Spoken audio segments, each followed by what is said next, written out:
object-oriented programming.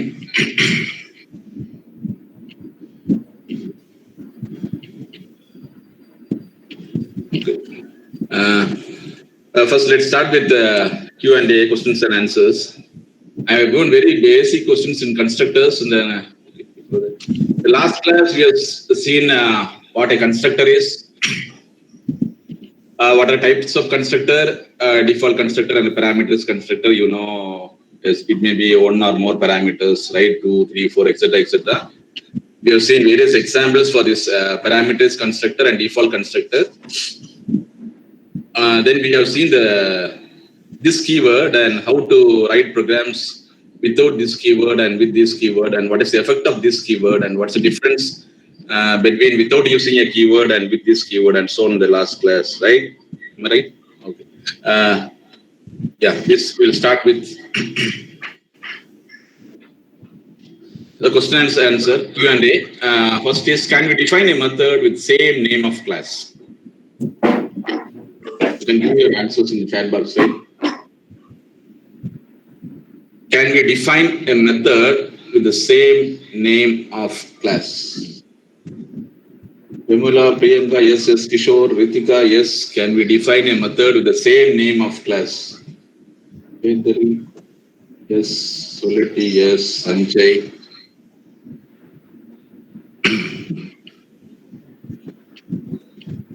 Yeah, very good. It's allowed. Yes, it is allowed to define a method with the same name as a class name. Right? Normally we use the constructor name as a class name, right? But we can use the method name also as a same name of class. Yes, it is allowed. No compile time error or no runtime error is there. It's recommended for the coding standards. Am I right? Right? Therefore, you can define a method with the same name of class. There is no compile time error or no runtime error. It is allowed as per the coding standards. Next question is good. Divya, Priya, Rajesh, etc. Next, if you place return type in constructor prototype, will it lead to error?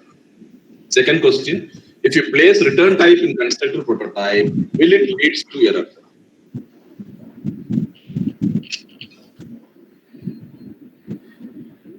Yes, no. Can anyone give the reason?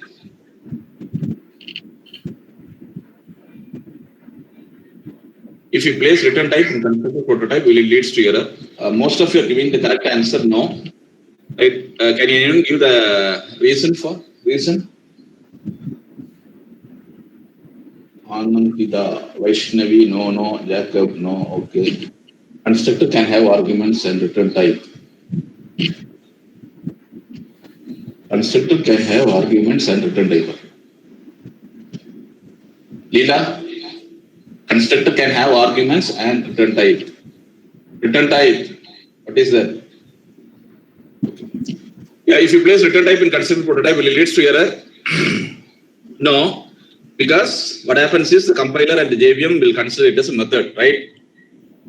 When we are studying the rules for forming a constructor, we have seen the various rules, right? The constructor name should be same as the class name, and there should not be any return type and so on, right?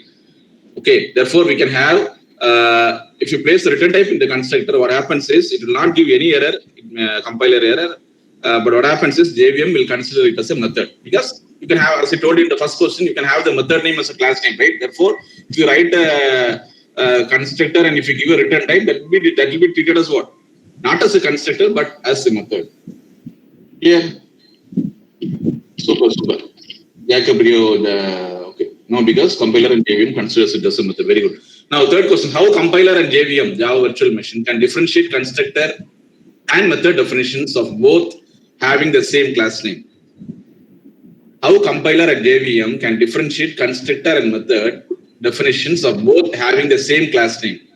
I think you are aware of the question. Both the constructor and the method is having the same class name. How the compiler is going to differentiate?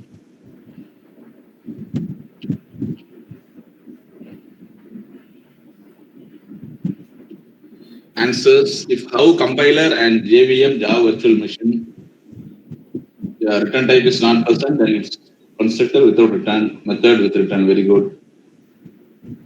Okay. Others can also give the answer, right? Right. I will repeat repeat the question. How compiler and JVM can differentiate constructor and method definitions of both having the same class name? I have received only 3 answers from Kishore, Harish, and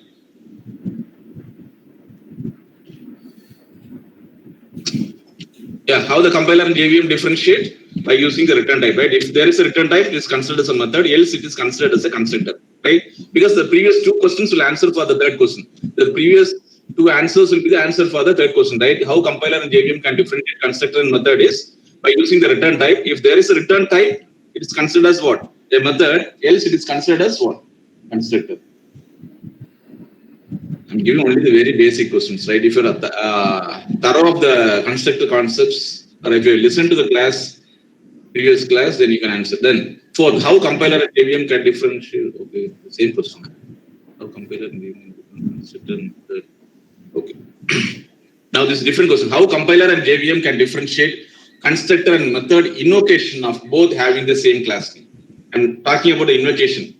How compiler and JVM can differentiate constructor and method invocation, underline the term invocation, of both having the same class name. Very good. Joseph, Jacob, very good. Any other answers? Super. Okay, Harish is also good. Any other answers? Most of the participants are very silent. Okay. How the compiler and the JVM differentiate between the constructor and the method invocation is by using the new keyword, right? If you're using the new keyword in the calling, then the constructor is invoked, else the method is invoked, right? For example, you might remember in the previous class, right? The box, class name, object name, box, obj equal to new box of. In this case, which will be invoked. The constructor will be invoked, right? Therefore, by using the new keyword, we can identify the invocation of the constructor and the method. This is how the compiler and the JVM differentiate between the method invocation and the constructor invocation. Next. Why return type is not allowed for a constructor? Again, a very basic question. Why return type is not allowed for a constructor?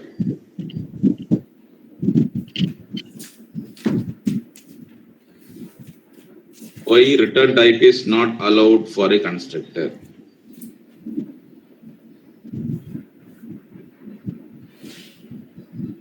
Is there the possibility to define return type is?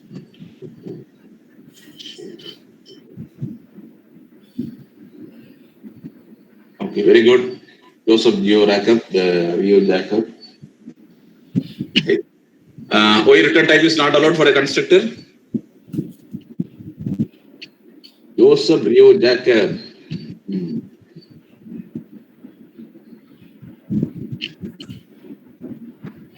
Okay, now there is a possibility to define a method with the same class name, right? We can define a method with the same class name. Right. So if you use the return type, then it will be treated as a method, otherwise it will be treated as a constructor, right? Yeah, Joseph, Rio, Jacob has got the correct answer. Return type is not treated, and if you use return type, it becomes method. Very good. Harish, only 2 of them are giving the answers, right? As there is a possibility to define a method with the same class name, return type is not allowed to constructor. Therefore, if there is a return type, it will be method. If there is no return type, it will be constructor. That's the reason return type is not allowed for a constructor. Right? Clear? Okay. Next, is constructor definition is mandatory in a class? Is constructor definition very, very basic question? You can give the answers. Saikiran, Monica, Harish, Anandiga, Ritika, Deepika, Saujanya, Joseph, no. Okay, Joseph, Rio, Jacob.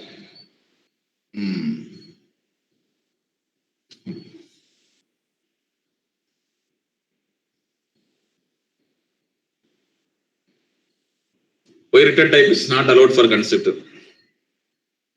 Okay, sorry, no, its definition is mandatory in a class. No, it's optional, right?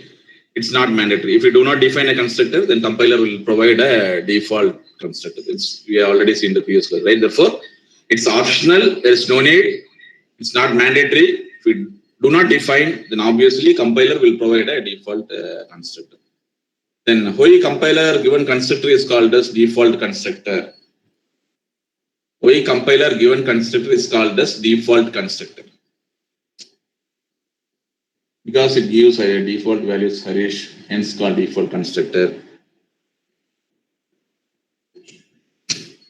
Okay, very good. Only Harish has given the answer. What about others? Okay. Now, as I told you in the previous class, if you provide a default constructor, then all the values will be default. For example, integer will be 0, default will be, float and double will be 0.0, string will be null. Therefore, it will be provided with the default values, right? Therefore, because it obtained all the default properties from its class, right? The last question, when compiler provides default constructor?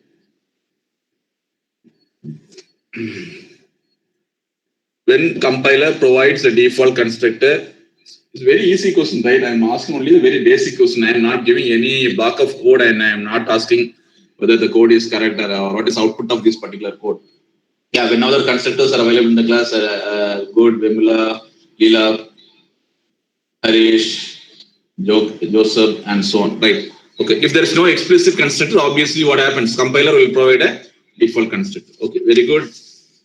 Good to all those who answered the question, right? Okay. Others, I think there will not be doubts because all these are basic questions. You can go through the previous slides, the slot 4 slides if you have any doubts. The next is we are going to the access specifiers in Java. It's very important topic, right? As I told in the previous classes, there are 4 access specifiers. We started with private, protected, public, and default. These are the 4 types of access specifiers. I will repeat: private, public, protected, and default.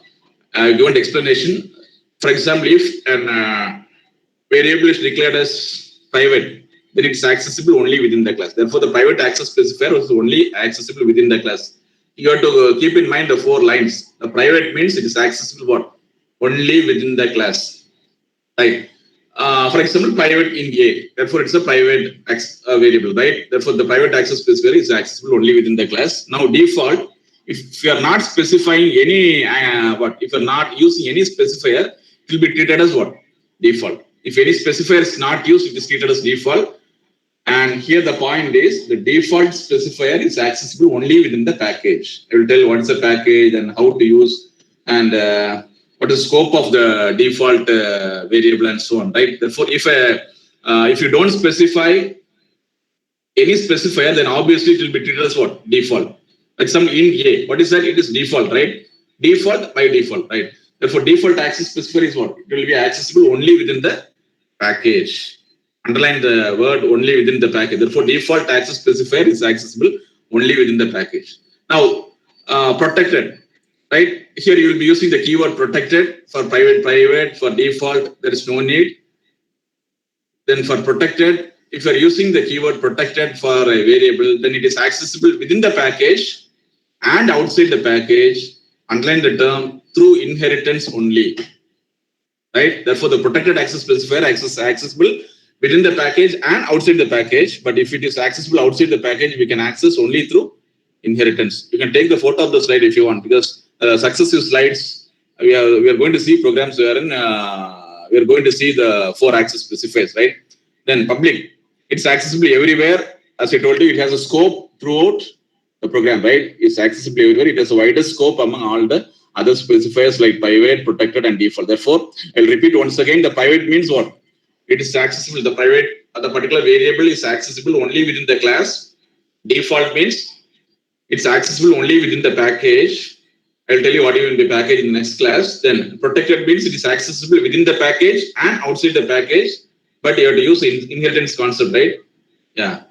Next, public means it is accessible throughout. The scope is wider when compared to the private, protected, and default. Yeah, and we are going to see small programs. Now, the first one is a small program to illustrate the use of the private access specifier. As I told you in the previous slide, the private means the particular variable or a data member or a method, whatever may be, it's accessible only within the class. Read the first line. The private access modifier or specifier. The private access modifier or specifier is accessible only within the class. Now, I have given a class name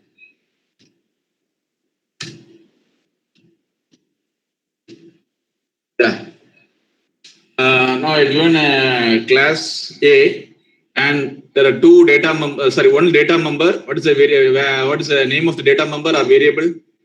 Data, right? Therefore, private of type integer, and the variable name is data, which is being assigned the value 40. Therefore, private in data equal 40. You know all this. And there is another method, MSG. It's again declared to be private method and a private variable, right? Private method and private variable, right? And the method body, what we have written the method body? System.out.println, hello, Java. Then we are closing the method and we are closing the class. Clear up to this? We have declared a data member or a variable as a private, and we have declared a method as private. Next, we are going to the main class, public class symbol. Then again, static void main of string args of. Next, I am going to declare an object. How to declare an object? Class name, object name equal new class name. Here, object name is OBJ and the class name is therefore A. You can give any variable name as object, right? OBJ equal to new AF. Therefore, an object is being created and the constructor is being invoked, right? Next. Is there any constructor I have given there? No, there is no constructor, right? But some private data member is being initialized, right? Now, system.out.println obj.data. I'm going to access the private data member in the println statement. And the next statement is I'm going to invoke the method. How to invoke the method? Object name dot method name, right? This right? How to invoke the method? Object name dot method name. Therefore, obj dot msg of. Simply how to invoke the variable obj dot data. See the two statements. System dot out dot println obj data. It is giving compile time error. Similarly, obj dot msg of is also giving compiler. Because what's the reason? The reason being, if a method or a variable or an identifier, can use any of the terms, right? If a variable or an identifier or a method is declared as private, it can be accessed only within the class and it's not accessible outside the class. Any doubt in this? Shall I proceed to the next? Right? The first class I given one data member as private and one method as private. Very simple, right? And in the next class, I'm going to access that variable and the method. I cannot do because the private access modifier tells that it is accessible only within the class, only within the class A alone. I am accessing in another class symbol, right? Therefore, it gives compile time. Any doubts? Shall I proceed? Yes, no? Okay, Grishma, yes. If you want, I will repeat again. Yes, yes. Joseph, Harish, yes. Yeah, okay. Therefore, since it is private, it cannot be accessed outside the class. I think you are very clear. Right. Next is default access specifier. If you don't use any modifier, as I told you, if you are not using, first of all, int A. Private int A means private, right? If I'm writing type as int A, semicolon. If you don't use any modifier, it is treated as default by default, and the default modifier is accessible only within the package. It cannot be accessed outside the package. Now you should know what is a package. Then only you'll be able to understand how the default modifier works. What is a package? It's a group of similar type of classes, interfaces, and sub packages, right? Therefore, very simple, you remind like this: Java package is nothing but a group of classes or a group of methods, right? It's a group of similar type of classes. We'll see the programs in the next slide. Therefore, a Java package is a group of similar type of classes. And we have two types of packages: built-in package and user-defined package. You will see in the successive slides, there are two types of packages. One is built-in package and user-defined. Therefore, what do you mean by package? It's a group of classes. Okay. Now, come to the first point. If you don't use any modifier, it's treated as default by default. If an identifier is treated as default, it's accessible only within the package. It cannot be accessed outside the package. These two lines you have to keep in mind. Default modifier is accessible only within the package. It cannot be accessed outside the package. Package, it's a group of similar type of classes, right? Okay. And next, I'll give an example. See here, forget about the first line. Package. Okay. Whenever you are going to create a package, you have to give the name for a package, and the keyword for package creation is PACKAGE. Package is a keyword used to create a package, and you can give a name of the package. And for the easy readability of the program, you give the package name is in small a small word. It should be in small letters, right? To identify the difference between a class name, constructor, etc., etc. Give the package name in small case. Any word, right? Any valid identifier in small case. Right? Therefore, package I have given the name as PACK. Therefore, just I'm going to create a package, and the package name is pack, and you delimit with the semicolon, right? That's the end of the line. Next, I'm going to create a class. Therefore, this class A belongs to which package? Pack, right? Okay, class A, and inside I have a method MSG, and return type is void, and so on, right? I haven't given any access modifier. Therefore, by default, what is access modifier? It's default. Since I have not given any access specifier, default access specifier is default. Therefore, void MSG of means default void MSG of. That's the meaning. And what's the body of the function? System.out.println hello, and the close of the class. Therefore, this simple class I have treated as a package. As I told you, that package means what? It's a group of classes, or even one class or two class, or one class and one interface, or one class and one sub package, and so on. Therefore, now for the time being, for your easy understanding, a single class by the name A is treated as a package pack. Now, how to store this? You have to save by the name a.java. By the class name, you have to save the file name. Therefore, you are saving by a.java. Clear up to this? Yeah. Next, I am going to create another package. What is the name of the package here? MyPack. This may also contain one or two classes or methods, whatever may be, right? Okay, classes, interfaces, and so on, right? Now, import pack.star. You know what this is. Whenever we are calling the function, right, in C programming language, whenever you are using the calling the function call, what will happen? The control goes there, and particular execution takes place, and the control comes back, and so on. Here, the code import means what happens is a particular package will be substituted here. It will not be visible, but it will happen at the time of compilation, right? The particular package will be substituted, right? Therefore, I'm going to import the package. What is the package name? Pack. What if dot star? You may, for example, you may create number of packages: a.java, c.java, d.java, pack. Similarly, you have another package like pack 1, pack 2, pack 3, and so on. In our program, only pack is there. So I'm going to import pack. Dot star means all those packages starting with PACK and any number of other characters and so on. Therefore, starting package name should be PACK. Therefore, PACK 1 will come, PACK 2 will come, or PACK 1, 2 will come if there's a package like that, right? Okay, now import pack.star. Therefore, I'm going to import a particular package here. Now, class B, I'm going to write another class in which it contains a method void main string argsof. Now, as you know, the regular program, right? Class name, object name equal to new class name of. Class name, object name equal to new class name of. Right? Now, another is next. This is normal way of doing. Now, you will declare an object. We are invoking the method. Next time, I'm going to invoke the method by using the object name obj.message. But see the comments. It's giving the compile time error. What's the reason you are getting compile time error? What's the reason? Because since the method message is default, what will happen? It cannot be accessed from outside the package.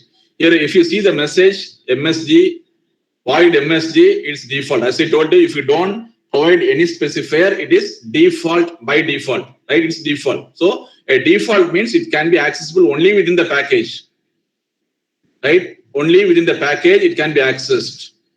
Now I'm trying to access in MyPack, so it is giving a compile time error. I will explain once again. First, a package is created. What's the name of the package? Pack.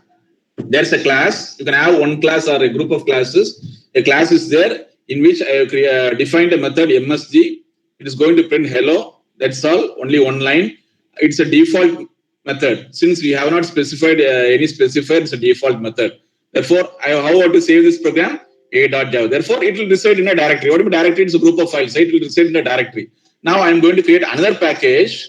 It's like another program, right? The first is a separate program. The second B.java is another program. You remember like this, right? Now, package. What is the name of this package? MyPack. Now, I am going to import there. I told you import is statement for import, and pack.star means pack will come here, and if there is some other package starting with the pack and any other characters, it will also be imported. Now I am going to write a class B static void main of string args of the normal object declaration calling the constructor, and the last line is calling the method obj.msg. Here it gives compile time error. The reason being, since the method msg is default, as I told you in the previous slide, if you don't use any modifier, it is treated as default by default. And default means it's accessible only within the package. It cannot be accessed outside the package. Therefore, I am trying to access in another package, which is my pack. Therefore, it gives what? Compile time error. Any doubts? Shall I proceed? Yes, no?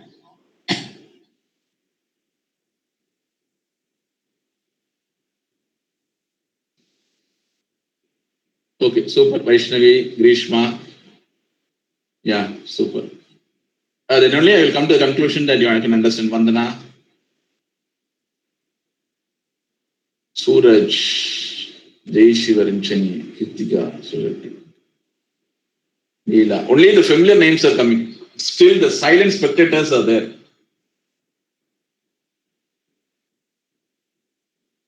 Jiva, Deepika, all these names I am seeing for the last 4 slots. Vimula, Ritika, Ritika, Harish. Okay, right. Okay. Therefore, with understanding that you understood, I will go to next. Therefore, default means it's accessible only within the package. Since I am trying to access in another package, my pack, it is giving compile time. The next is protected access specifier. As I told in the previous previous slide, it's accessible within the package and outside the package. Default means only within the package, right? You can take the photo of the slides if you want. Okay, it's accessible only within the package and outside the package. Default means only within the package. Protected means within the package and outside the package, but through the concept of inheritance. You know what is inheritance and what are types of inheritance? Inheritance is what? Inheriting the characteristics of base class by the child class, and the types of inheritance: single, multiple, multi-level, hybrid, and hierarchical. There are 2 types of inheritance. It is not supported by Java, directly supported by Java, but it is supported with the help of interfaces, right? Okay.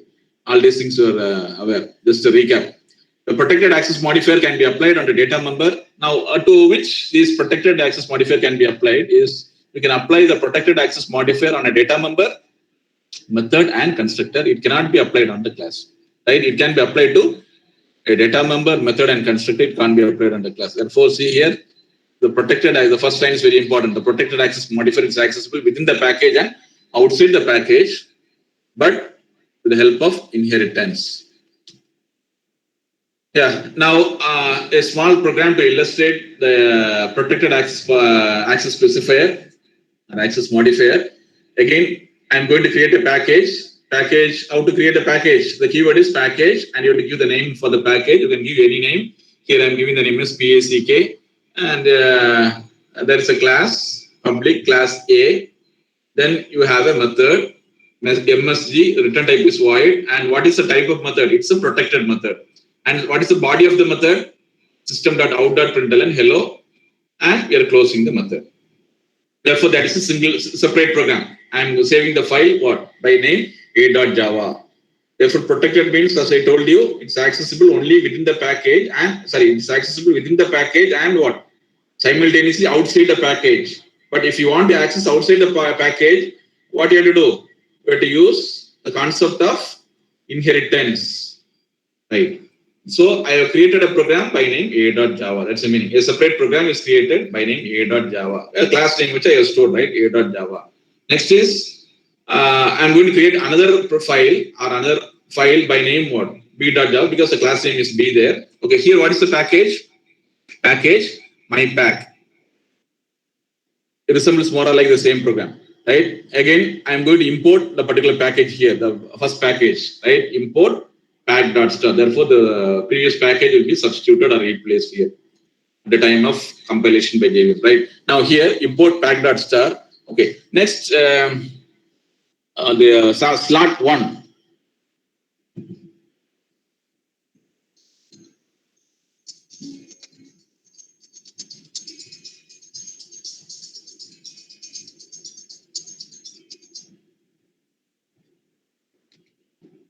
Madam, good morning. Madam.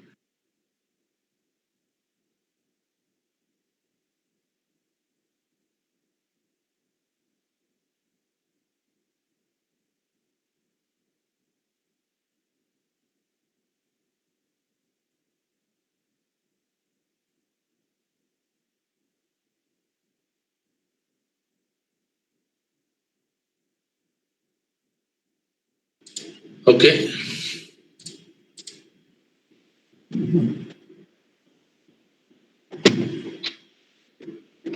Right. Okay. Now, yeah. Therefore, package my pack import pack. That's why I'm going to import the package. Now, see here. I'm going to inherit the base class. What is the base class? A. What is the derived class here? B. Therefore, class B extends A.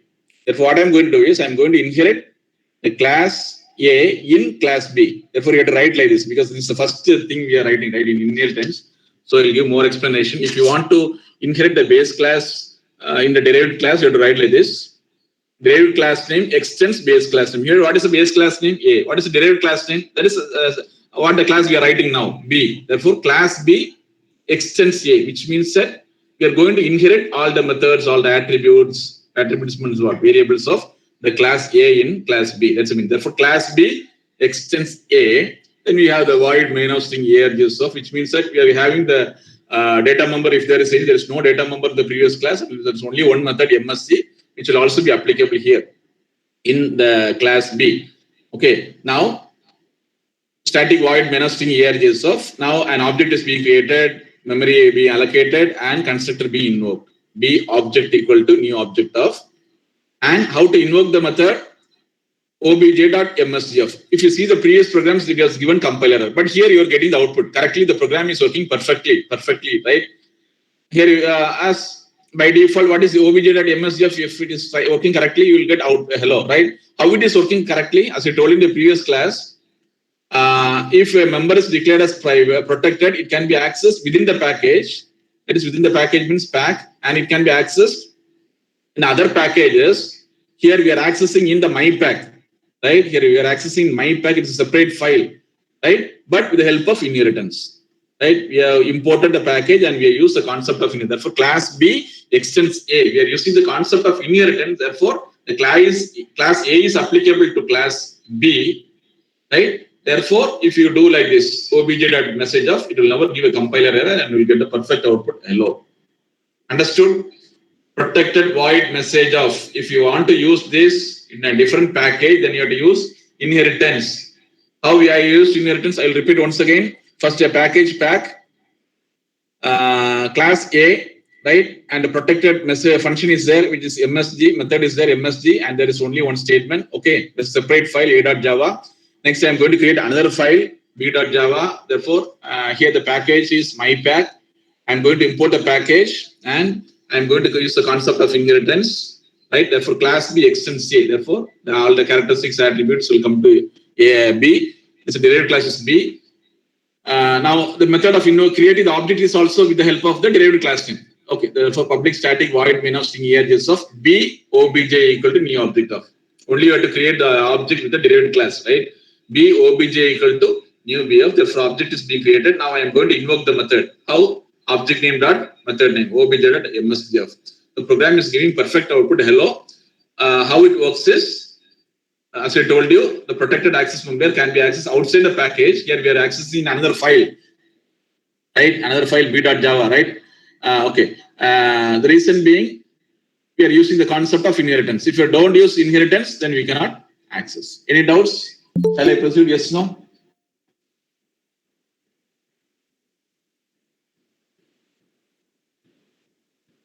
Okay, super. Grishma, yes. Vaishnavi, yes. If you want, I will repeat, or if you want, I will give a different program also as another example.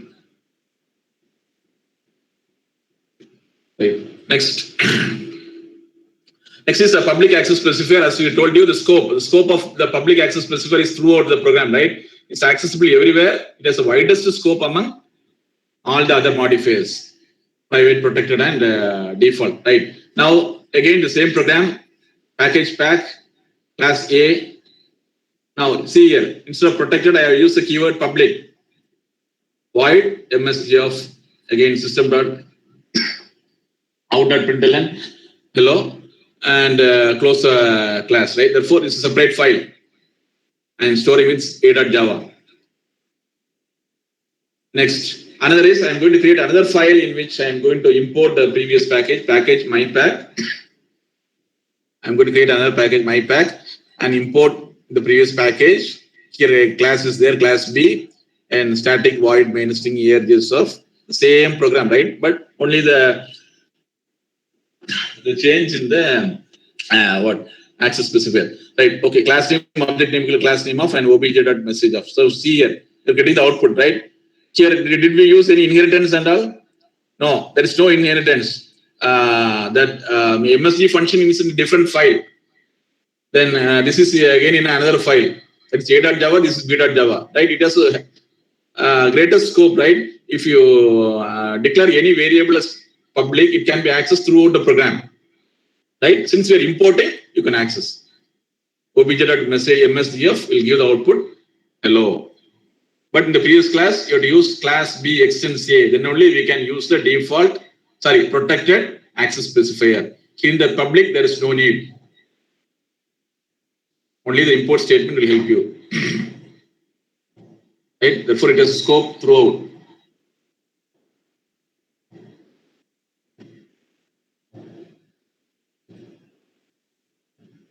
What's the reason for using all these specifiers? Anyone in the chat box answer? Why we use this private, protected, and default?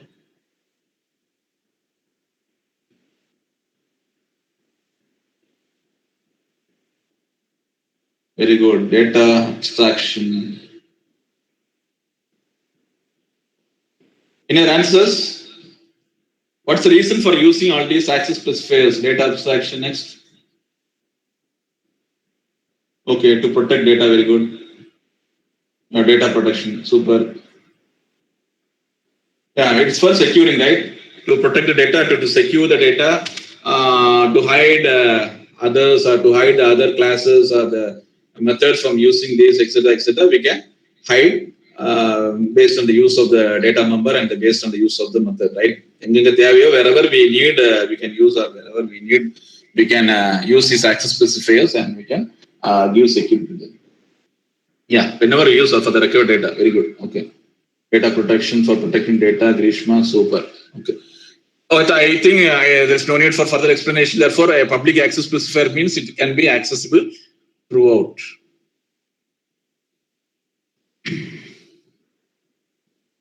Is the access. Okay, super. Grishma. Right. Next, I given two small programs. Predict the output of the following programs. Class test. Based on the 4 access specifiers we have seen, right? Private, protected, public, and default. They given small 2 programs. Class test. There are 2 data members. Protected int x, y. And that's the class, right? There's no method, etc. Only a data members have been declared and it's been declared as protected. Next, class ABC, public static void main string ARJS of, then an object T, test T equal to new test of, then system.out.println. I am going to display the values of X. That is how to declare, how to access the variable T dot object name dot variable name, right? Therefore, T dot X, then I should leave some space. Plus is for the concatenation and so on. Plus, I should leave some space. Then again, I should display the value of Y, close of the class. Close of the main and the close of the class. Yeah, what's the output?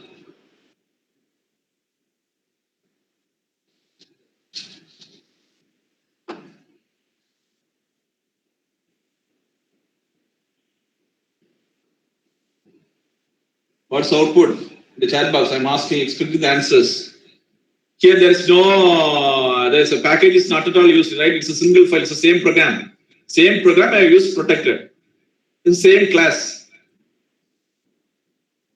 The single program, right? What is the use of protected? It is accessible within the package and outside the package. If you want to access outside the package, you have to use the concept of inheritance. Here, there is only one file. So only one. right? It's not a different packages and all.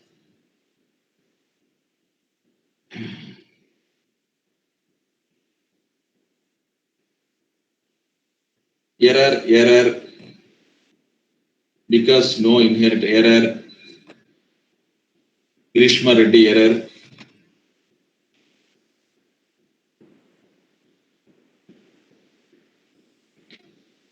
Saujanya, what is answer? Error.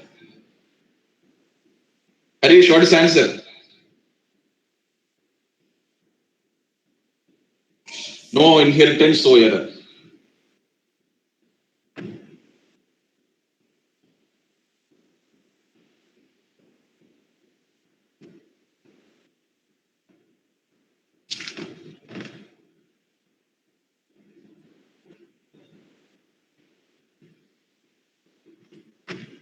Very good. One answers I got.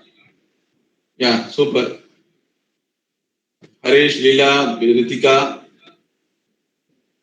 Can someone give the answers or the reason? Yeah, madam. For those who have given its error, I will give the explanation. I told you that what I told is correct. If a data member is protected, it can be accessible within the package and outside the package. But if you want to access outside the package, you underline the word package. If you want to access outside the package, it can be accessed with the help of only with the help of inheritance. You are telling that this is wrong and it will give error because there is no inheritance. That's not a correct answer, right? Here, test and main are in the same package. It's a single program, right? It's a single program. Did I stored like A.Java, B.Java, etc., etc.? Did I created any package statement? Any package is being created? So it's a single program. Test class and main ABC, right? Here ABC. Test and ABC are in the same program, right? Are the same package. If you see the previous programs, I created A.Java, one program file, B.Java, another file. Since these are two different files, I use the concept of inheritance, I imported and so on. Here, both are in the same package, are in the same program. It's a single program, right? Therefore, test class and the main class are in the same program. Therefore, no access problem is there, right? And obviously, what happens? The default constructor will initialize the values of x and y to default values. What will be the default values? X will be 0 and y will be 0. That's why we will get the output as p.x, 0, a space followed by 0. Most of them have given the correct answers. For those who have given the wrong answers, Vaishnavi, there is nothing wrong. Saujanya, Grishma Reddy, Nityashri, and so on. Super. Since I really appreciate you, Vemula, Parvadala, and so on. Even though you given error as the answer, it's not a correct answer. I think by this time you should have understood, because test and main are in the same program, are the same package. There's no package like package pack and import another package like package my pack and so on. I think if you want to, you will go to previous program and see here. The two different files, two different packages. Here it's a single program, the same package or same program, right? Therefore, there is no need to use. Protected means what?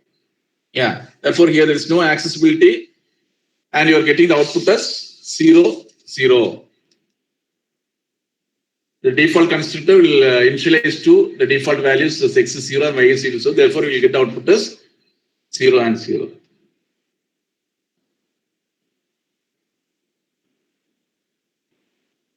Here you have to take the first part. The default access specifier is accessible within the package and in another package with the help of inheritance. You have to leave the second part.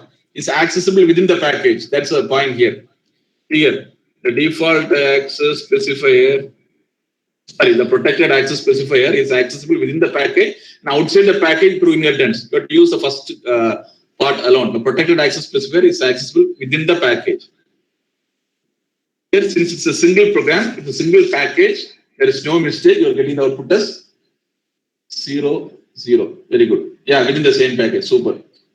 Harish also in the same package, because you won't recover the inheritance and the default values for x and y are 0. Joseph, you, Jacob also given the right answer. Good to all. Next. Second, a small program class test. Integer x equal to 10. Public static void main string arrays of test t equal to, here also no packages and all. int text int x equal to okay, test t equal to new test of object t and invocation creation invocation memory allocation invocation system dot out dot println t dot x. What's the value of x? Super. Nitish, Shivani, David, Ritika, Saujanya, Praveen Raj, only the same names. What others are doing? Logging in and going to have gone to sleep. Sir, Jason, sir. Yes, madam. Screen வந்து slide show கொடுங்களேன் கொஞ்சம். Okay, இருக்கீங்களா madam? இருக்கேன் sir. தெரியலையா? இந்த program கொஞ்சம் தெரியல. சொல்ல வேண்டியதுதானே மேடம்? என்ன மேடம்? இவ்வளவு ஸ்லோவா லேட்டா சொல்றீங்க. ரொம்ப நேரமா இது இருக்கு. நீங்க ப்ரோக்ராம் காமிச்சப்போ திரும்ப ஞாபகம் இல்லை. ஓகே சார், இப்போ okay. Okay. Clear? Yes. Most of you, all of you are giving the correct answers. The answer is 10, right? Okay. The program there is nothing. There is only a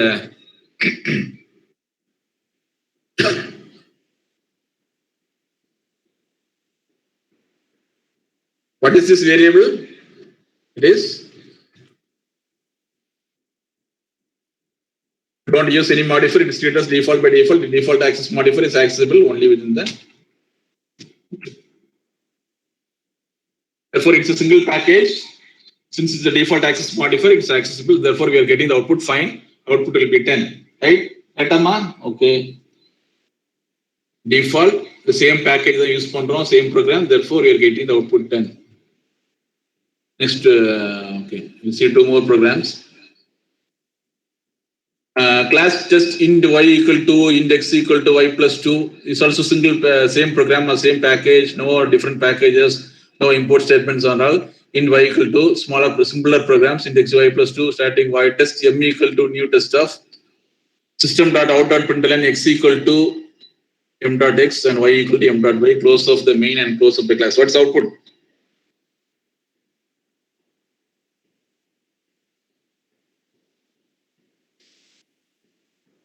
Yeah, super. X equal to 4, y equal to, okay, most of them are giving the correct answers. Grishma, Pravindra, Sweta, and so on, right?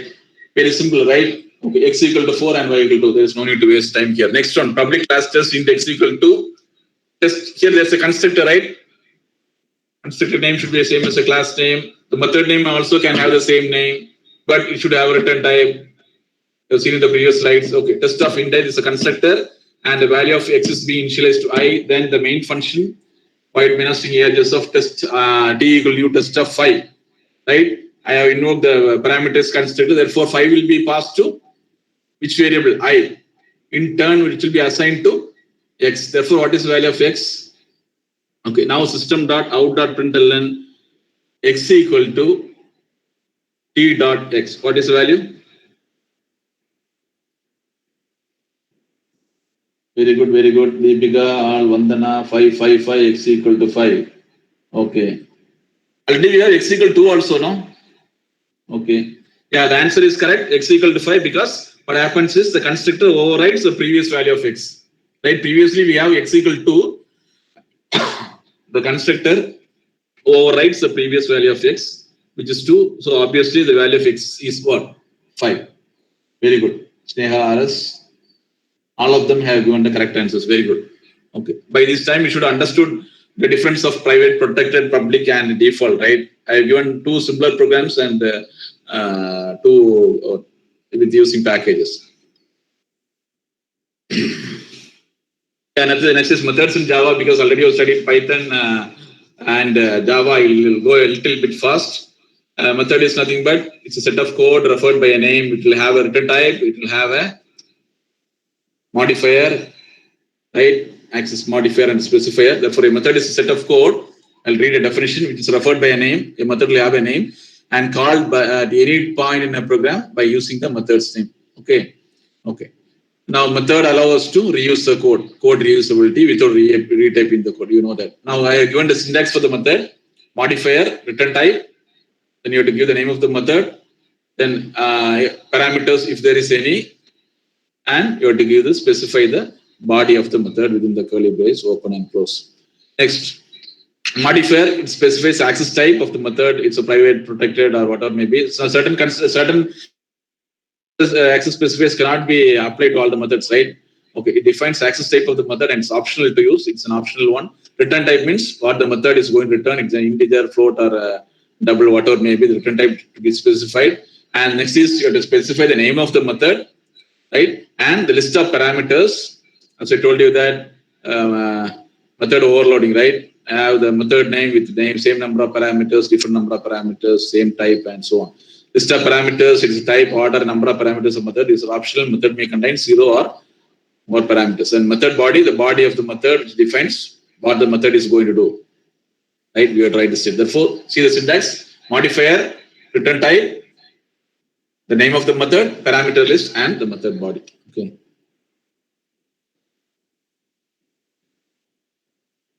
Next, I have given one syntax like integer max. Here the access specifier is modifier. Both are same, similar examples. Modifier is public. It's a public method. Return type is integer. The method max is going to return an integer value. Method name is max, and there are two parameters x comma y. And within the open and the closed braces, curly braces, I have written the body of the method. If x is greater than y, return x. Else, return y. Yeah, very basic, right? Okay. See the parameter list, method name, return type, and the access modifier. Okay. The difference is only the access modifier, right? Again, the same similar one, another one, public int addition of int operand 1, operand 2. Again, addition is the method name, int is a return type, and the modifier is again I have written is public. The parameter list, and I have written the body of the method in some equal operand 1 plus operand 2 returns. That's the body of the method. And now a small example. What's the function name here? Or what's the method name here? Okay. Method name is min function. There are two parameters. Number one, num1 comma num2. And what's the return type of this min function? Int. Right. What's access modifier? Public. Okay. I have written only the block of the code, not the program. Now a local variable int min. Right. If num1 is greater than num2, minimum equal to num2, else minimum equal to num1 and return num. Therefore, return min, not num. Return min. Therefore, it is going to return a integer value. That's the return type is specified as int. Right? To illustrate only the return type, I have written this program, small code. The return type is integer. That's the reason I have given the return type as int in the function, min function. Here, I think there will not also very simple. Right. Now, a small program to illustrate functions, class addition. Now, class addition, integer sum equals 0. There is a method add two integers. Add two int is the name of the method. Two parameters is going to take int A and B. The body of the method goes like this: sum equal to A plus B and return sum. Right? Close method and the close the class. Next, we are writing the main function in another class GFG. Any class name you can give, class GFG, static void main of string args of. Then I am going to declare an object. What is object name here? Add. Addition, add equal class name, object name equal to new class name of. Therefore, I am going to declare an object and we are going to invoke the constructor, right? Okay. Now here, is there any constructor? No constructor, right? Okay. Now see the next line. Next line, the right hand of after equal to add dot. How to invoke the method? Object name dot method name, right? Therefore, add dot. What is the method name? See the previous class. Add to int. Therefore, add dot add to int of. I am going to pass the parameters 1, 2. Therefore, what will happen? A will be assigned the value 1 and B will be assigned the value 2.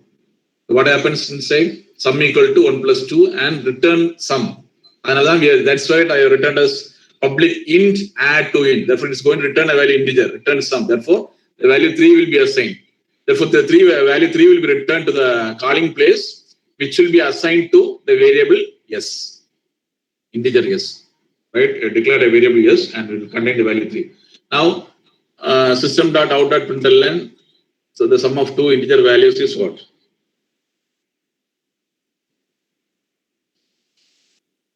Clear? Any doubts? Shall I proceed? Yes, no? It's normal program. Shall I proceed? Yes, no? It's super.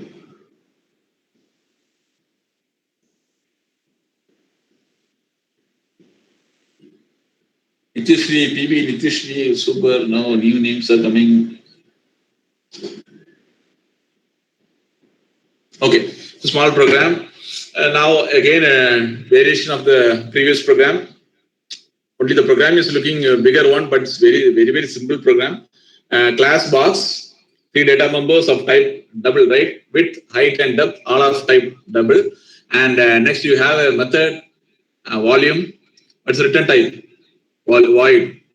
It cannot return a value. Underlined void volume, it's not going to return a value. There are 2 statements. One is volume is, another is it is going to print the values of width into height into depth. Close of the function and the close of the class. Right? Next, we are going to write a main function in another class. What's the class name? Box demo3 static void main of string args of. Now 2 objects.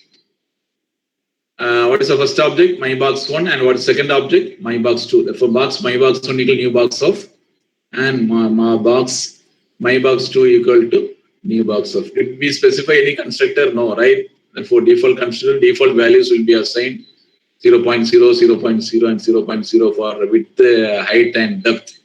Right. Now, I am assigning the values by explicitly, we are going to assign the values to MyBox1. That is the instance variables of MyBox1. Normally, since we have declared 2 objects, the 3 variables are applicable to all the 2 objects, right? Therefore, MyBox1.width is there, MyBox1.height, MyBox1.depth. Similarly, MyBox2 equal to new box of means what? MyBox2.width, MyBox2.height, and MyBox2.depth. Now I am going to assign the values 10, 20, 15 for MyBox1 object. And for the second object, for the 3 instance variables, MyBox2.width equal to 3, 6, and 9. Right? Next, I am going to display the volume. MyBox1.volume of. What will happen? MyBox1.volume of. It will go and invoke the method. Therefore, it will get the output as volume is and width into height into depth. What width, what height, what depth? MyBox1.width into MyBox1.height into MyBox1.depth. Because see the call, method call, or the function call, MyBox1.volume of. Therefore, the data members or the instance variables of what? MyBox1 will be used. Therefore, MyBox1.width into height and depth. Therefore, the value will be 10 into 20 equal to 15 equal to 3000. Volume is 3000.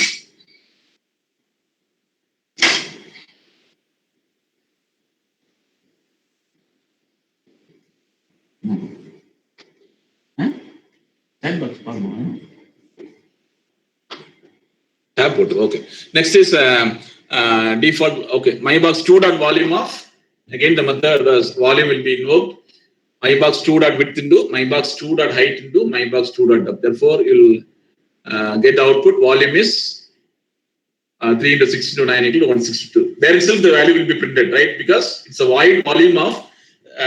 Once the function call goes there, the values will be printed there itself, right? Any doubts?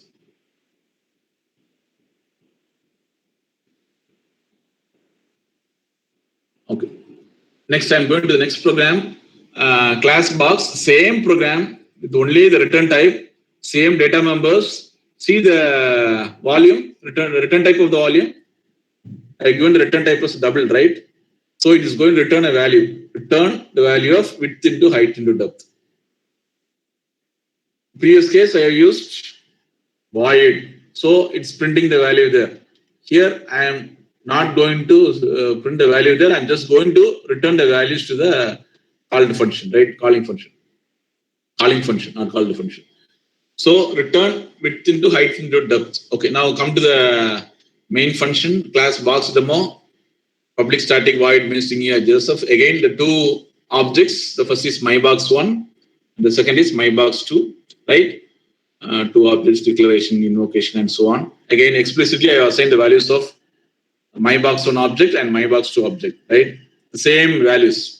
MyBox1.object is being assigned the values and MyBox2. Now see here, the next line. Double volume 1 equal to MyBox1.volume of. take the right hand side after the equal to part, mybox1 dot volume of. Therefore, you know by default to access the method, object name dot method name. Therefore, mybox1 dot volume of. Therefore, the control goes to volume of. What will get multiplied? Mybox1 dot width into mybox1 dot height into. Therefore, 10 into 20 into 15. Therefore, what value will be returned? 3000. Return width into height into means 3000 will be returned. Which will be assigned to which variable? VOL1. Here, double volume assigned to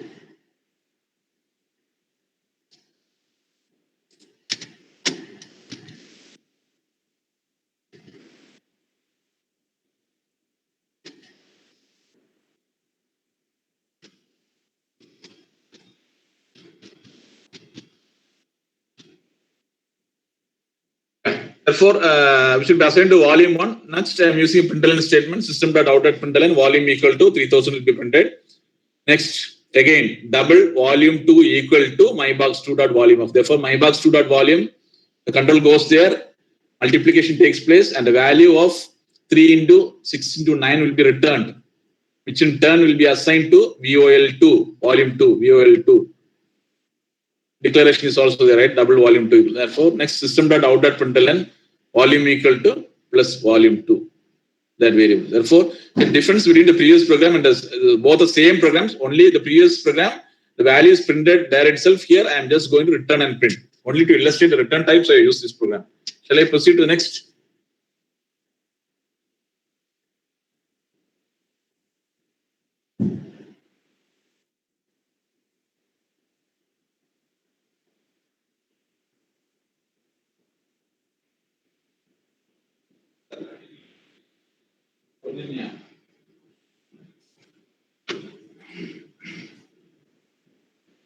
Yeah, I think all of you are understanding the programs. Grish, Vaishnavi, Saujanya, Nityashri, Vandana, Vaishnavi again. Yeah, with the intention that you can understand, I'll go to next program. All these you already seen, right? In C, you have studied already C and Python. Next is static. Now, whenever a member, now we can declare a variable as a static one or a method or a block or next class, right?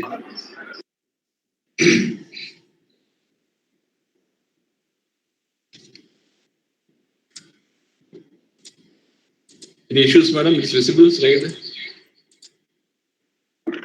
Yeah, slide is visible, sir. You can give slide show. Okay. Now, whenever a member is data member is declared static, it can be accessed before any objects of its class are created. Now, here, as I think I already explained in one class, whenever a data member is declared as static, there's nothing to do with the variables, right? Object or the instance variables, right? For example, in the class, if you declare just integer a, what is that? It's an instance variable. Now, static in a means what? It's also called as a class variable or a static variable. Now, once again, I will repeat. Inside the class, if you sir? So there is some echo.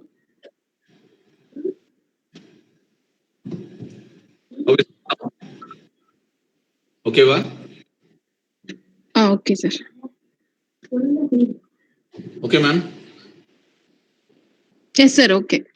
Now, yeah, I told in the previous class, for example, inside a class, if you declare as int a, another variable you are declaring is static int b. Here, what's the difference? Integer a, int a is what? Instance variable. Static int a, for example, if you declare another one, static int b, it's a class variable or static variable. If you prefix the data type with the keyword static, it is called as a static variable. It has nothing to do with the objects, right? Therefore, whenever now there is no need to use the object to access the static variable. Only the instance variables will be accessed with the help of objects, right? When we go to next slide, it will be more clear. Now, whenever a member is declared static, it can be accessed before. Here you have to consider before any objects of its class are created and without any reference to object.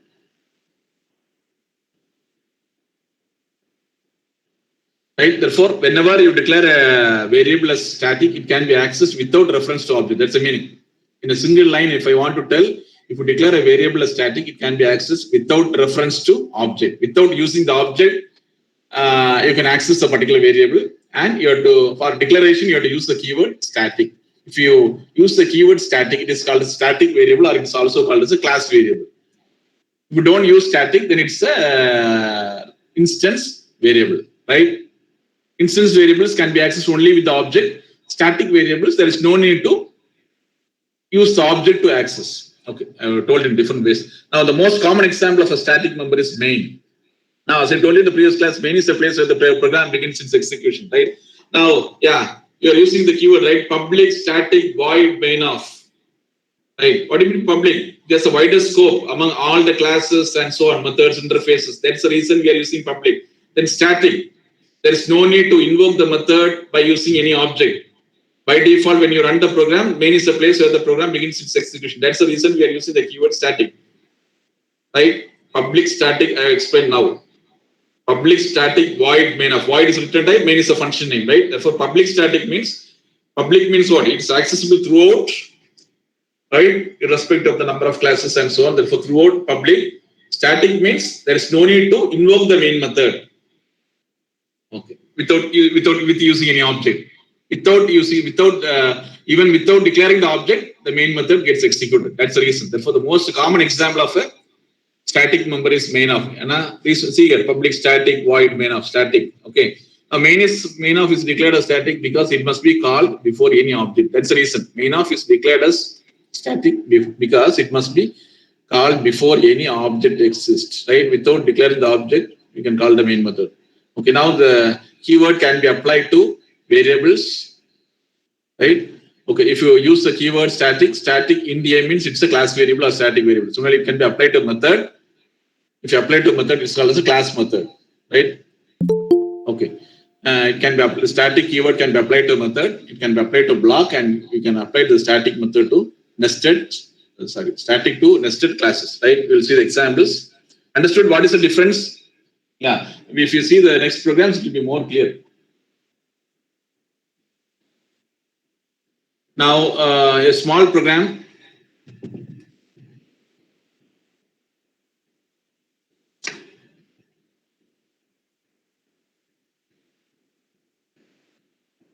Class AB, public static void may sample of system.out.println, then class, we are closing the class and closing the method, and we are closing the class. Next second class, we are going to write the main function in another class. Now, how to invoke the method? Here, did we declare any object? First, you go to the first class AB. There's the method, right? Sample, void sample. The return type is void. What is that method? It's a static, right? Okay. Now come to next class. It's a static method. Second class. How you are invoking the particular method? ab.sample of. Normally, how will you invoke a method? First, you will declare an object. For example, a equal to a new a of whatever may be, right? Then by using the object name, you will be invoking the method. Here, how we are invoking the method? Class name. Class name is what? See the first class name, ab dot. Because a particular method belongs to that class, ab dot sample of. There is no need to declare an object for the method invocation. Even without declaring the object, we can call the particular method, right? I have done this in the exam, ab.sample of. I'll repeat once again. First, a class is written by name ab, in which a static method is there, and the definition of the method is given. Next, another class, test static method, in which we have written the main function, and here we are going to call the particular method sample. How we are calling the method? Normally, if it is not static, then the way of calling is first you have to declare an object, then you have to use the object name dot method name. Here, since it is static, directly I can call by using the class name dot method name. Therefore, ab dot sample of. Close of the method and close. Therefore, you are getting the output as what? Static method demo is success. Any doubts? Understood static? Without using the object, I am accessing the method. That's all. Shall I proceed? Yes, sir. Vishmita Reddy. Okay, Mukesh, Manigandan. I'm seeing only the names. Vaishnavi, Joseph, okay, super, Harish. Right. Okay. Next is a similar program like this, class test, right? And I'm having.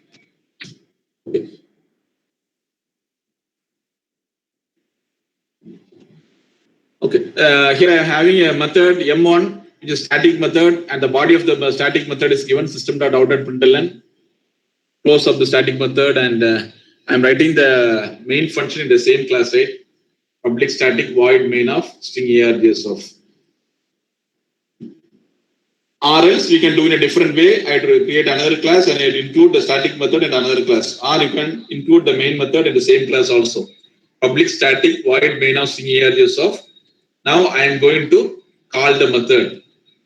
Yeah, there is no need to create an object and all directly. Just like that, I can call the method. What? See here, M1 of. Because it's written the same class. The previous example, I have written in another class, right? Another class is written and I invoke. How do I do it? I invoke a class name dot method name. See in this program, since it's written the same class, just the method name alone, M1 of, and the close of the main and the close of the class. Only one class is here.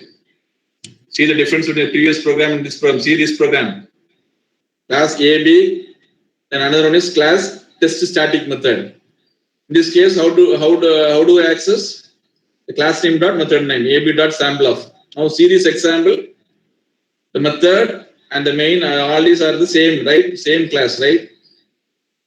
So there is no need to use a class name since it's the same class. Just the function name M1 of close of main and close of class. What's output from M1? Can you note down the difference between the previous program and this program? The previous program I used two classes. So to access the method, I used class name dot method name ab dot sample of. Clear. See the next program. The same class I use the main function, right? Single class. So directly function name alone M1 of. Output is from M1. Shall I proceed?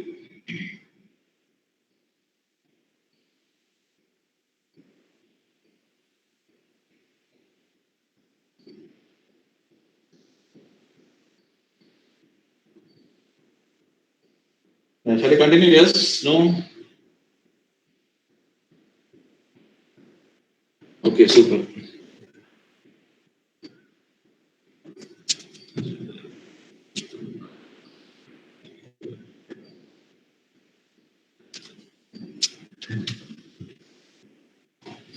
Next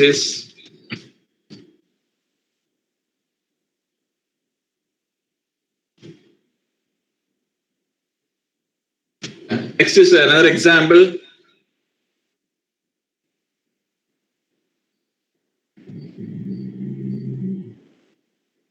Okay, now see this class test static variable integer max equal 10, right?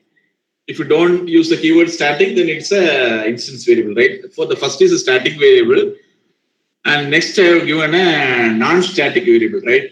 Integer min equal minimum equal to min equal to 5. Therefore, the two variables are being declared. The first is a static because we are using the keyword static. Static variables are also called as class variables.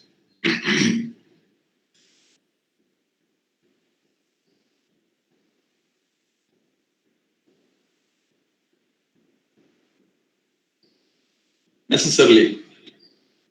Yeah, necessarily.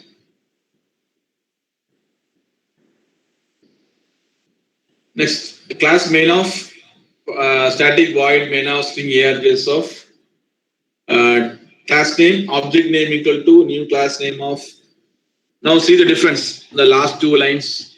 System dot out dot println min plus 1 equal to displayed as it is obj dot min plus 1.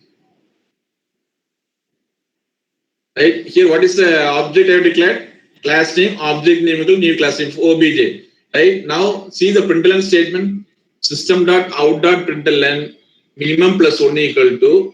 Now, normally an instance variable can be accessed only with the method, right? Sorry, only with using the object.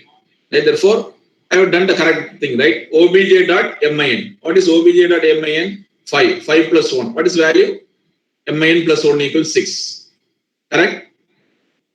It will access a non-static variable, right? Because we are accessing the particular variable with the object. Therefore, object can, if you want to use the object to access the variable, then only the non-static variable or instance variable can be accessed. Now, see the next one. We are going to access a static variable. System.out.println max plus 1 equal to test.max plus 1. So here, the previous, how did I access? Object name dot variable name. Here, how did I access? Class name dot variable name. That's different. Right? Because it is called as a class variable. Static variable is also called as a class variable. Therefore, to access static variable, we have to use the class name dot variable name. If it's a instance variable, then you have to use the object name dot variable name, obj.min. Static means test.max. Okay, therefore, max plus 1 equal to 10 plus 1, right? You are getting the output 11.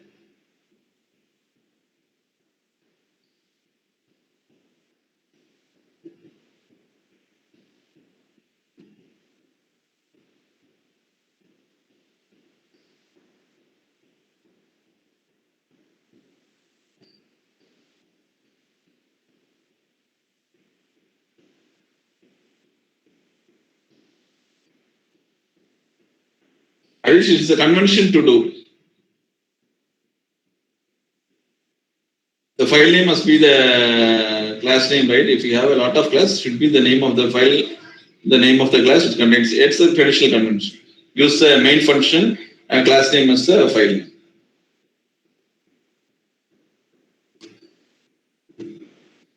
Yeah, what is there any doubt in the previous program? Do you want me to repeat this Java static and non-static, the program which I given the slide? See here, there are two variables. First is static variable and another is an instance variable, right? Non-static, instance variable. See the last two lines, last two Println statement. Right? A non-static means what? Instance variable can be accessed with the object. Therefore, sorry, with the object, yes, with the object. obj.min plus 1. See the static variable, how it is being accessed? Class name dot variable name. Here, therefore, the difference is if a variable is being declared as static, it can be accessed with the class name. If a variable is an instance variable, it can be accessed with the object. Any doubts in this program? Shall I proceed? Yes, no?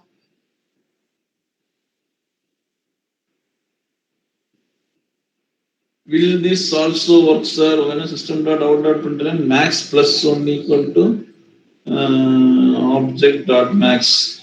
No, you cannot access a static member with an object. It will give error. That's what I'm telling the difference. An instance variable to be accessed with an object, a non-instance variable. It is a static variable to be accessed with the class name. Then test.max test.max. The previous obj.min. Because it's an instance variable. Test.max means it's a class variable or a static variable, right? Shall I proceed? Yes, no? Okay, sir.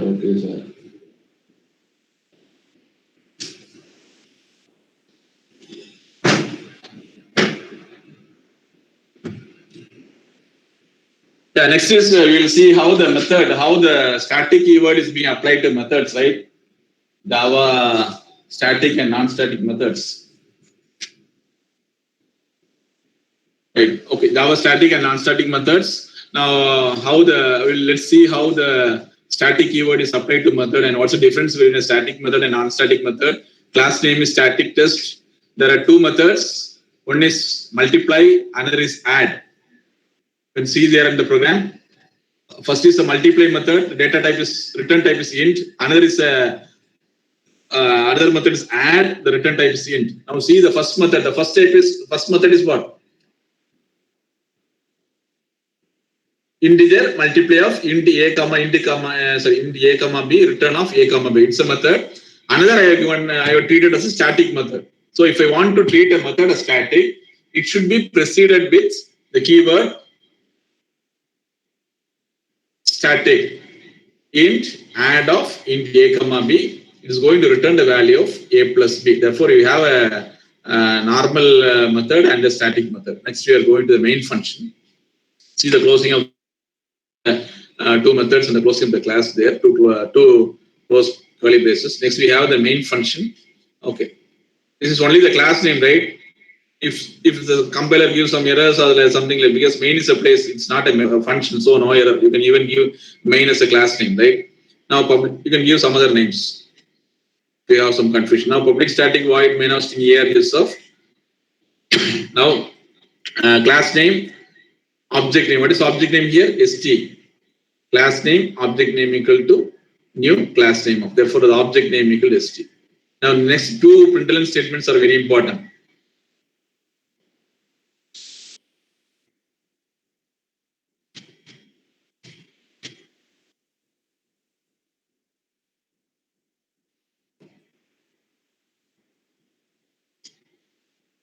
Now, see the first system.out.println st.multiply of.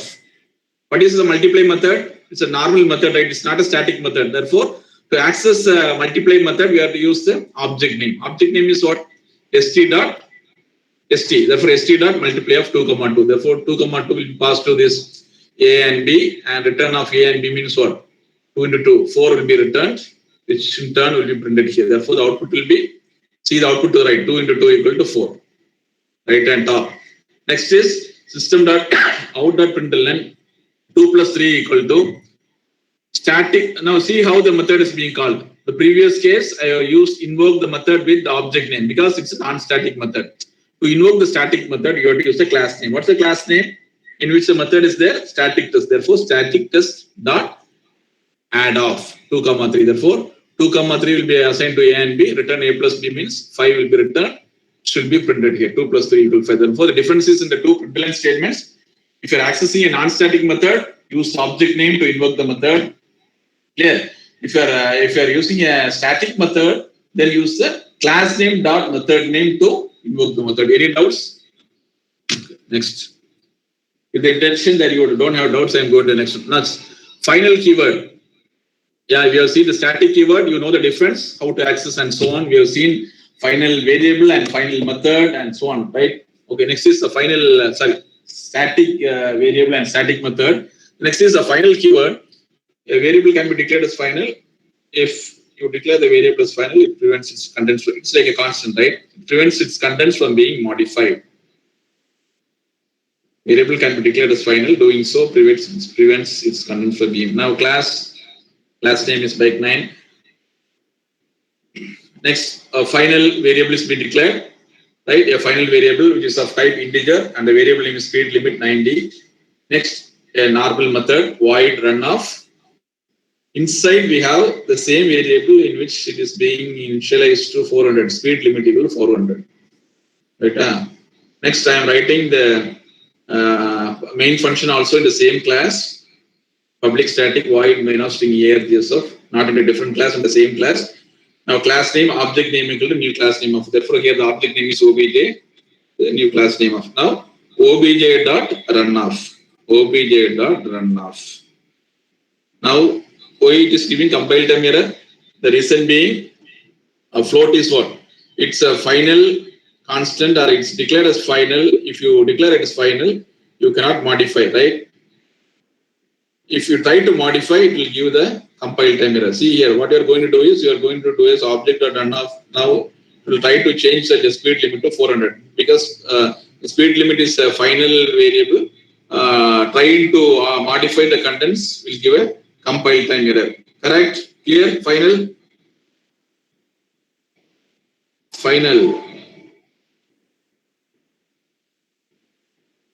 By the way, I will ask one C question.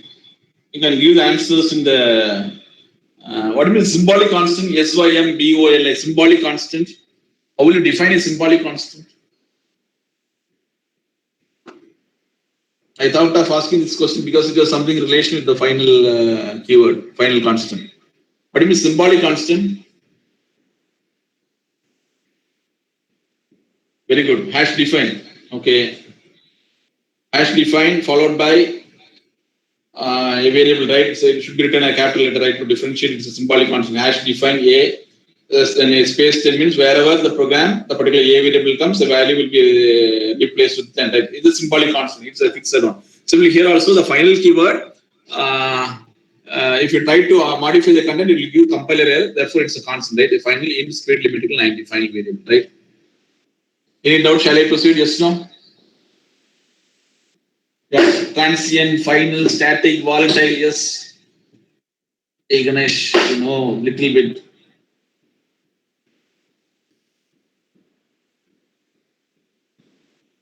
Shall I proceed? Yes, no?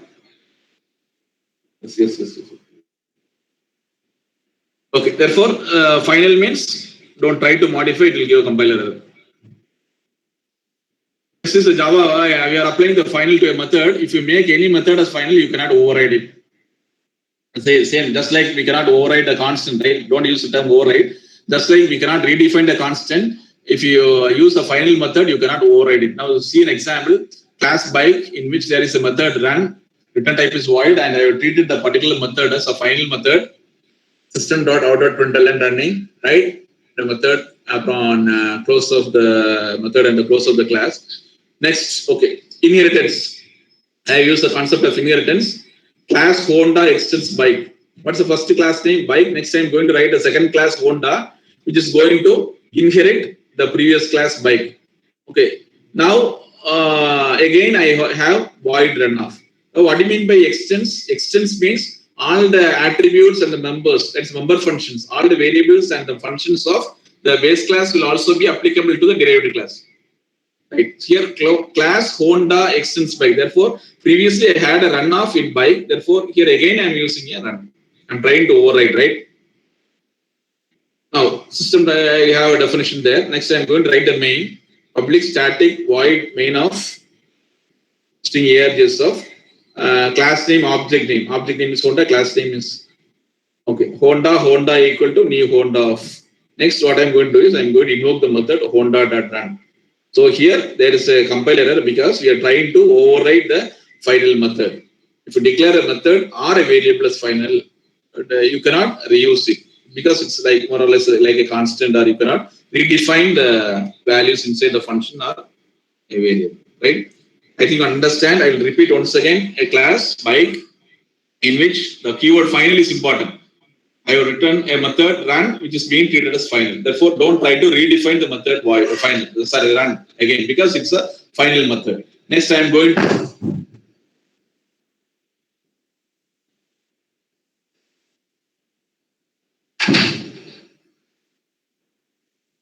to extend the bike class. Therefore, extend means what? All the variables and methods will be applicable here also. I am going to extend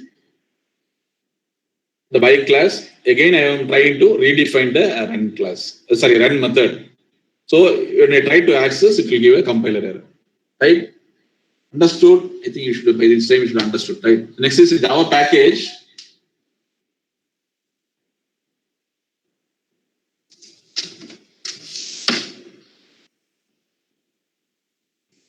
Read first.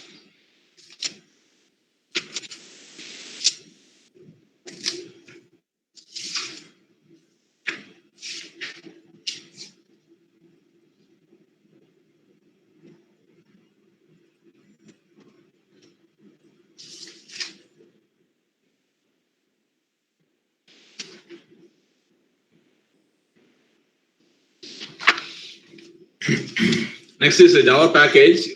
As I told in the previous slides, the beginning slide, I told you that, right? When you study the access specifiers, what a package is and how it behaves in terms of access specifiers, right?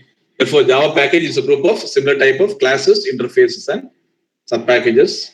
And I told you in the previous slides itself, the package name should be written in lowercase to avoid conflict with class name. Package pack, previous slides. Can you remember package pack, package my pack? All I have written in lowercase, right? The package name should not be written in should be written lowercase to avoid conflict with class name.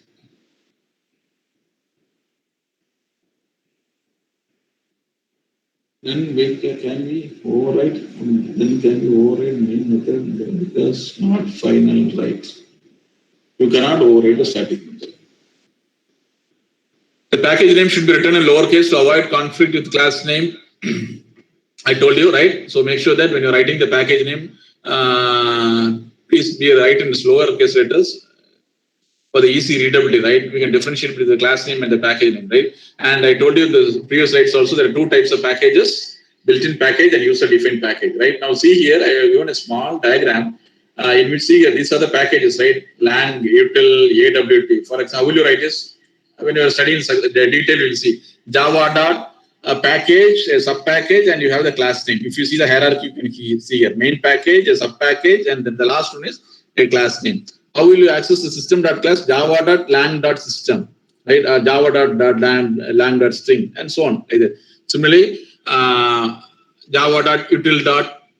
The class name, Java.awt.class name, right? Therefore, there are many built-in packages. What we have seen in the previous programs, right? I have created two packages, package pack and my pack, that are user-defined packages, because we have written our own package without using any built-in package. There are many built-in packages such as Lang, AWT, Java X, String, Net, IO, Util, SQL, and so on, which we'll study in detail when you go to the second unit, third unit, and so on. Therefore, it's a group of similar type of classes, interfaces, and packages. It should be written lowercase, two types, built-in and user-defined. What the package you written in the previous programs, which you have seen, is user-defined. And user-defined, and the built-in packages are given the slides, right? Lang, AWT, Java X, and so on. Now, a simple example of a Java package.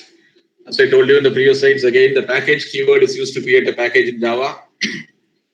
The package keyword is used to create a package in Java. And the package creation.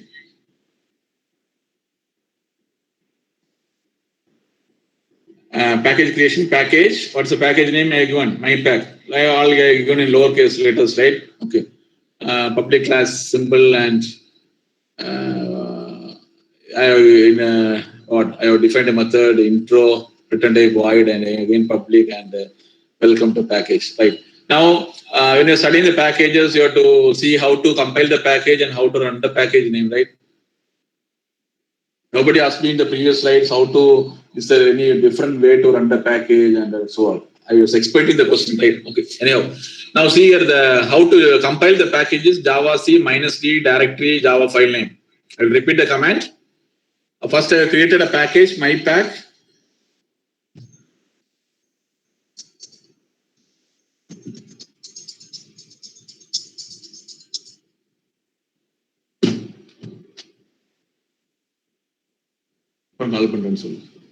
Okay. Now I created a package, my pack, right? Then a class is there. Inside a method is there, right? A simple package creation, right? It's and how will you store the file name?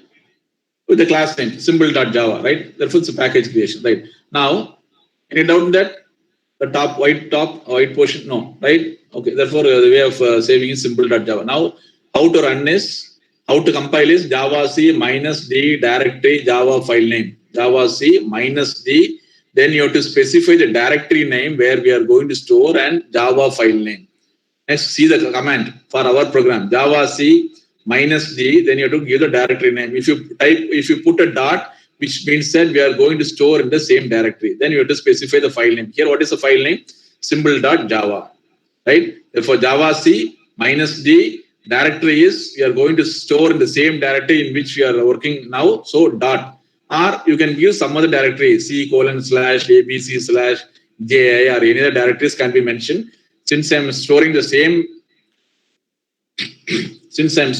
same directory dot, and the file name is symbol.java. Now see the command for running Java, the package name dot class name. What is the package name? My pack. What is the class name? Symbol.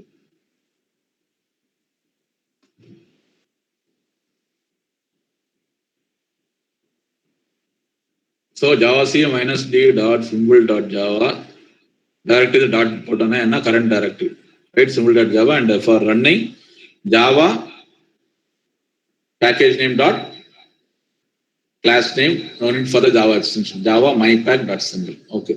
Clear? how to compile and how to run the package, run a package. Okay, very good. Next.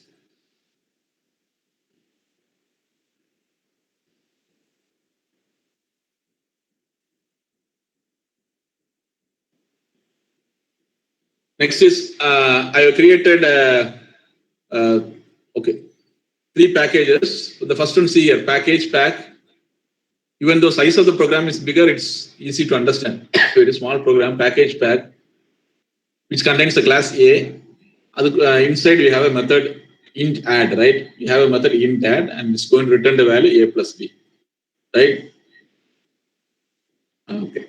Now I am going to store by the class name a.java. Next, another package, which is b.java, package pack, public class B, again another method, integer sub. Int sub is another method, it's going to return the values and it's going to give, right? Now here I am going to store with the name b.java. Next, another package, package pack, public class C, is going to multiply 2 numbers, so int mul, multiply, and parameters and so on. It is going to multiply the 2 values and it's going to return the value. So here I have created a.java, b.java, and c.java, right? Next, I am going to therefore these are 3 different packages, right? Okay, or 3 different programs, a.java, b.java, and so now I am going to write the main program. Now see here, java.util.star, right? Java.io.star. I will tell you what's it. Now come to the next 3 statements. Import pack.a. If you go to the previous slide, A is a class name which belongs to the pack, right? Similarly, B is a class name which belongs to pack package. C is a class name which belongs to pack, right? Next, therefore, import package name dot class name. That's the meaning. Import pack.a means package name dot class name. Therefore, import pack.b means class B of the package. Similarly, import pack.c means the class C of the package pack. Now, class, we are going to write a class in which we are going to write a name, and there are 2 integer variables, d, ch, then string ns. Next is a statement to get it. Now, as of now, we have seen how to print, right? We have seen the various ways to print. System.out.println I have told you, system.out.print I have told you, and system.out.printf also, right? What's the use of printf? System.out.printf, system.out.print, and system.out.println. If you want to specify any format specifiers, you can use system.out.print, right? Similarly, to get the input, we can see the next successive classes. Scanner class, object name in equal to new scanner class of system.in. To get the keyboard, to get the input from the keyboard, it is system.in. Therefore, scanner class in is object, new scanner class of system.in. Now, system.out.println, we will see the various ways of how to get the input in the next classes. Right. Next, system.out.println, integer a equal to in.in.nextInt. Therefore, the way of getting the input is object name dot. Therefore, the first value will be stored in A1. The second input will be stored in B1. Int B1 equal to in.nextInt. To get the values, we are using nextInt, right? Okay. Next, we have a do statement. System.out.println, 3 printf statements. Then next, we are going to get the value from the keyboard, which is stored in ch. It's a traditional do switch case, right? And a switch of ch based on the values of the ch. Either one will be displayed, one will be executed, case 1. And as you know that the last statement of the case will be a break. We have the 2 break statements, and we have the body of the case 1 block and the case 2 block. Therefore, if you give 1, then case 1 will be executed. If you give value 2 for ch, then case 2 will be executed, right? While ch is less. Now, since there is no space, I have not written case 3 and so on, right? Now, while ch is less, when you give the case value is 4, it will exit. Now, come here. Okay. In this program, if you give the value 5 for the A1, and if you give the value 25 as for B1, A1 is equal to 15 and B1 equal to 25, then addition means what? Addition means what? You will get the value. Addition value is equal to 40, right? Now, the reason for using this program is not to illustrate the do while and all. You know that only to the first, second, third, fourth, and fifth statements. If I want to import a class, then pack.class name. Import pack.class name. Similarly, import pack.b, import pack.c means I am going to import the three classes, A class, B class, and C class of the import, right? And the java.io.star, since we have used the scanner, input statements, and so on, we will see. Next. And the last one is, I have not given in the slide, the Java doc comments, right? Java doc is a tool that generates HTML documentation, because most of you will be knowing HTML, right?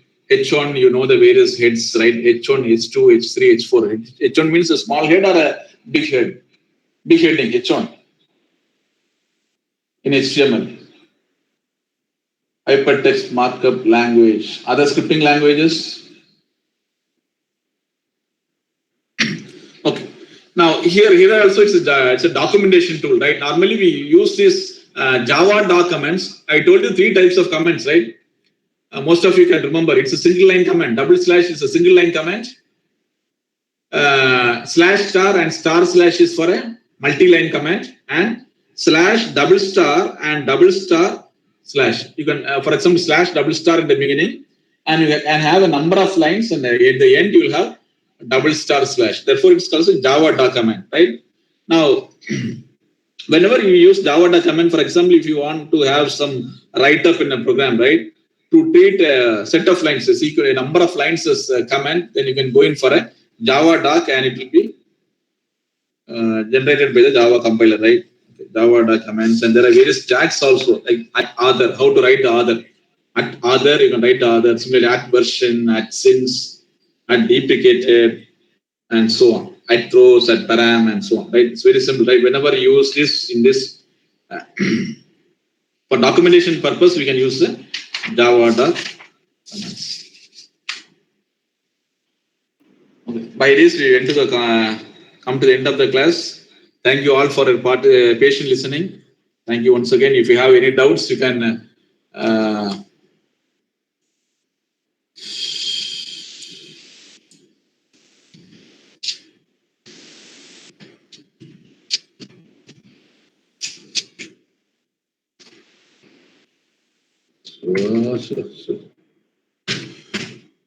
My keyboard dot is not working. Okay.